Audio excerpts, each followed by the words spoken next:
નમસ્કાર, જય ગણેશ દર્શક મિત્રો. વીટીવીની વિશેષ રજૂઆત ભવિષ્ય દર્શન કાર્યક્રમમાં હું શાસ્ત્રી મુકુંદ પંડ્યા આપ સર્વ દર્શક મિત્રોનું હાર્દિક સ્વાગત કરું છું.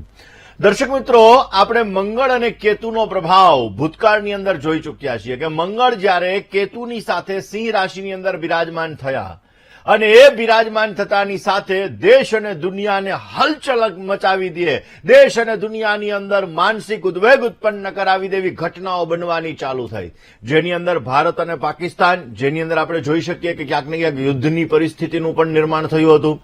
એવી પરિસ્થિતિઓનું પણ નિર્માણ થયું કે આપણા અમદાવાદની અંદર પ્લેન ક્રેશની ઘટના બની, લંડનની અંદર પ્લેન ક્રેશની ઘટના બની, એની સાથે સાથે ઈરાન અને ઇઝરાયલના યુદ્ધની પણ ઘટના બની. અને દર્શક મિત્રો, અત્યારે વાક યુદ્ધ પણ ચાલી રહ્યું છે, એક ભાષાનું યુદ્ધ પણ ચાલી રહ્યું છે. અલગ અલગ ભાષાના જે આ યુદ્ધ ચાલી રહ્યા છે દર્શક મિત્રો, આપણે જોઈ શકીએ છીએ કે ક્યાંક ને ક્યાંક આ મંગળ અને કેતુનો જ પ્રભાવ આપણને જોવા મળી રહ્યો છે. વાતાવરણની અંદર પલટો, કોઈ જગ્યાએ વધારે વરસાદ થવો, કોઈ જગ્યાએ એટલો બધો વરસાદ થઈ અને ભૂસ્ખલન જેવી પરિસ્થિતિઓનું સર્જન થવું, કારણ કે મંગળ જમીનનો પણ કારક છે. હવે દર્શક મિત્રો, આ બધી વસ્તુઓ જ્યારે બને છે ત્યારે એન્ડ મુવમેન્ટ આવી ગઈ છે, કારણ કે આજે 20 જુલાઈનો દિવસ છે અને 28 જુલાઈએ આ મંગળ મહારાજ સિંહ રાશિમાંથી નીકળી અને કન્યા રાશિની અંદર પરિભ્રમણ કરવાના છે. તો દર્શક મિત્રો, ખાસ આ મંગળ કેતુનો એવો પ્રભાવ અત્યારે આપણે જોઈ રહ્યા છીએ કે આ પ્રભાવના લીધે દેશ અને દુનિયા ઉપર અલગ અલગ અસર તો થઈ જ રહી છે, પરંતુ આ એન્ડ મુવમેન્ટની અંદર શું કઈ ઘટનાઓ ઘટવાની છે, શું કઈ વસ્તુઓ બનવાની છે. જ્યોતિષ શાસ્ત્ર મુજબ જોવા જઈએ તો અલગ અલગ ગોચરની અંદર ગ્રહો અલગ અલગ ગ્રહોની સાથે યુતિ બનાવતા હોય છે.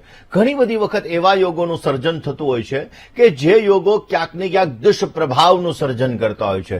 ઘણી બધી વાર એવું બનતું હોય કે બધા યોગો સારા હોય, પરંતુ એક બે ગ્રહો જ્યારે ખરાબ હોય ત્યાં આ ખરાબ પરિસ્થિતિઓનું પણ નિર્માણ થતું હોય છે.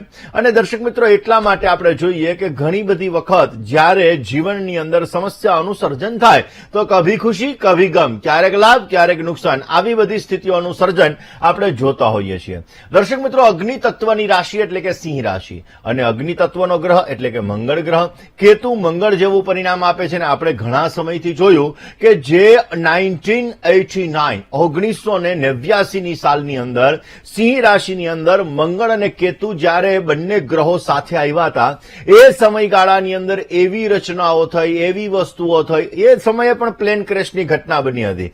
એટલે એ સમયગાળો એવો થયો કે જેની અંદર દેશ અને દુનિયાના મસ્તક ઉપર છપાઈ જાય, મસ્તકની અંદર યાદ રહી જાય એવી ઘટનાઓનું સર્જન થયું હતું. દર્શક મિત્રો, આ 2025ની સાલ, એમાં પણ મંગળ અને કેતુ બંને ગ્રહો સાથે આવ્યા, તો એ સાથે આવતાની સાથે જ આપણે જોયું કે ઘણી બધી ઘટનાઓ એવી બની રહી છે કે આ બધી ઘટનાઓ ઇતિહાસના પન્ના ઉપર દર્જ થઈ ગઈ. અમદાવાદની પ્લેન દુર્ઘટના ઇતિહાસના પન્ના ઉપર દર્જ થઈ ગઈ. જ્યારે લંડનની અંદર પણ આપણે જોયું કે પ્લેન ક્રેશની ઘટના બની, તો એ પણ ઇતિહાસના પન્ના ઉપર દર્જ છે. હમણાં મેં ટૂંક સમયની અંદર એક વિડીયો જોયો હતો, એમાં હેલિકોપ્ટર પણ ક્રેશ થાય છે. તો દર્શક મિત્રો, આ બધી જે સમસ્યાઓનું સર્જન થઈ રહ્યું છે, ક્યાંક ને ક્યાંક ગ્રહા રાજ્યમ પ્રયચ્છન્તિ ગ્રહા રાજ્યમ હરંતિ ચ ગ્રહેશુ વ્યાપિતમ સર્વમ ત્રૈલોક્ય સચરાચરમ, ગ્રહોને આધીન છે. જ્યારે ગ્રહો પોતાના ખાસ કરીને અલગ અલગ ગ્રહો અલગ અલગ તત્વ સાથે જોડાતા હોય ત્યારે એનું પ્રભુત્વ એનું ખાસ કરીને એ પ્રમાણે રહેતું હોય. 2032ની સાલ સુધી ઓલરેડી અતિચારી ગુરુ મહારાજ ચાલી રહ્યા છે.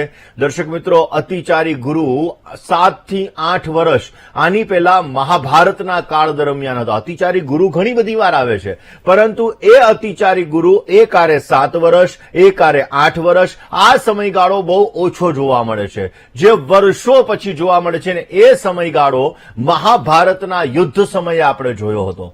દર્શક મિત્રો, તો એ જ સમયગાળો અત્યારે આપણે જોઈએ છીએ કે 2032-33ની સાલ સુધી આ અતિચારી ગુરુ મહારાજ રહેવાના છે. મંગળ અને કેતુ જે અત્યારે સિંહ રાશિની અંદર પરિભ્રમણ કરી રહ્યા છે, 28 જુલાઈ 2025 સુધી આ મંગળ અને કેતુનું ભ્રમણ સિંહ રાશિની અંદર અંદર રહેવાનું છે. દર્શક મિત્રો, આ સમયગાળાની અંદર આપણે જોઈશું કે ક્યાંક ને ક્યાંક દુનિયાની અંદર અલગ અલગ પ્રકારના વિવાદો ઉત્પન્ન થશે. મોટા મોટા જે રાજનેતાઓ છે, આ રાજનેતાઓ પોતાના એવા નિર્ણયોના લીધે પરસ્પર યુદ્ધ જેવી પરિસ્થિતિઓનું પણ સર્જન થઈ શકે.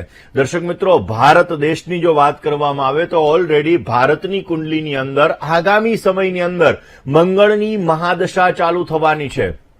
ભારત દેશના ખાસ કરીને વડાપ્રધાન માનનીય શ્રી નરેન્દ્રભાઈ મોદી, એમની કુંડલીની અંદર પણ મંગળની મહાદશા ચાલુ થવાની છે.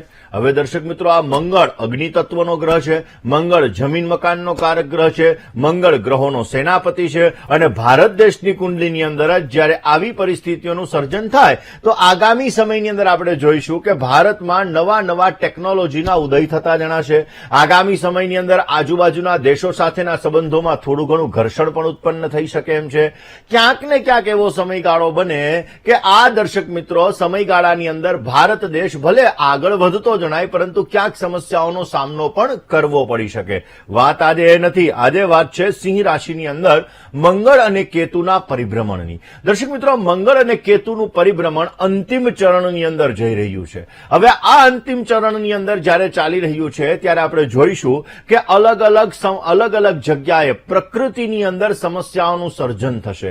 આપણે જોયું દર્શક મિત્રો કે ઘણી બધી જગ્યાએ વાવાઝોડાને લગતી સમસ્યાઓ અમેરિકાની અંદર વગેરે વસ્તુઓ આપણે જોઈ શકી. ઘણી બધી જગ્યાએ દર્શક મિત્રો આ એક સમયગાળો એવો છે કે અગ્નિ તત્વની રાશિની અંદર અગ્નિ તત્વના ગ્રહો જ્યારે ભેગા થાય ત્યારે પ્રકૃતિની અંદર ઘણા બધા ફેરફાર આવે.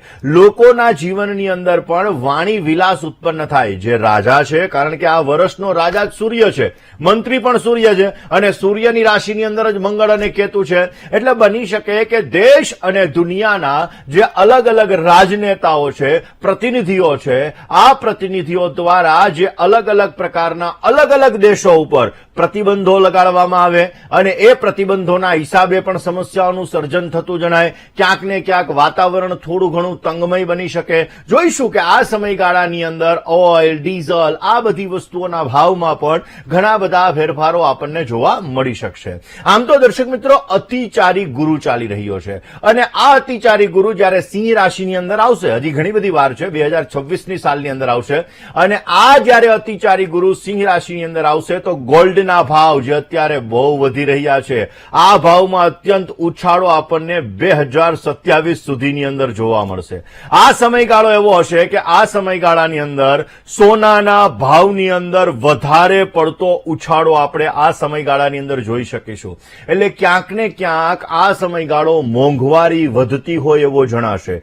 દર્શક મિત્રો, મંગળ અને કેતુ સિંહ રાશિની અંદર છે. અલગ અલગ લોકો છે, ગુસ્સાની અંદર, આવેશની અંદર ક્યાંક ને ક્યાંક પોતાનું નુકસાન કરી શકે, લોકોનું નુકસાન કરી શકે. અલગ અલગ જગ્યાએ આતંકવાદી પ્રવૃત્તિઓ, ચોરી વગેરેના ભયો પણ વધતા જણાય. આ બધી વસ્તુઓની સમસ્યા આ સમયગાળાની અંદર વધે એવા પણ સંપૂર્ણ યોગો જણાઈ રહ્યા છે. હા, એક્સિડન્ટને લગતી સમસ્યાઓ પણ થઈ શકે એમ છે. દર્શક મિત્રો, અત્યારે આપણે જોઈએ છીએ કે ઘણી જગ્યાએ રેલવે દુર્ઘટના, ફેક્ટરીની અંદર બ્લાસ્ટ, આ બધી વસ્તુઓ આપણે જોઈ રહ્યા છીએ, અને આ બધી વસ્તુઓનો સમયગાળો હજી 28 જુલાઈ 2025 સુધી રહેવાનો છે. એટલે 28 જુલાઈ 2025 સુધીનો સમયગાળો ક્યાંક આપણે સાવચેતીપૂર્વક રાખવો બહુ જ જરૂરી રહેશે. દર્શક